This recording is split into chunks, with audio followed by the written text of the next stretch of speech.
Agar uyda kartoshka bilan non qolgan bo'lsa, uni tashlab yuborishga shoshilmang. Prikin, men har kuni buni musorga tashiyman.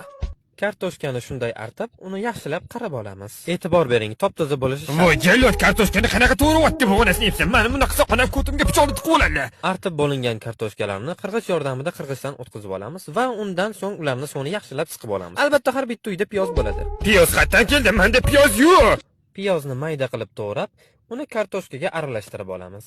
Keyin onasini yemsin. Ayollar, meni tuxumim yo'q. Menda faqat non bilan kartoshka bor. pishloqni qirg'ichdan o'tkazib qo'shib olamiz. Albatta. Menda sir yo'q. Faqat non bilan kartoshka. Undan keyin esa ukrop qo'shamiz. Jallod, nima men senga milliardermanmi? Tuz qo'shamiz. Ha, mayli, bu tuz-ku. Qo'shnilarda bo'lish kerak. Tuz va 1 osh qoshiqda smetana.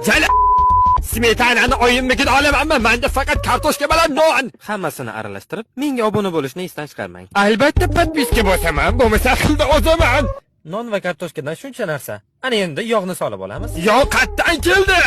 Tovog'imizda qizgan yog' ustiga tayyorlagan mahsulotlarimizni qo'yamiz va ularni yaxshilab qizartirib 5-10 daqiqaga qo'yib qo'yamiz. Smetana bilan lekin bomba bo'ldi.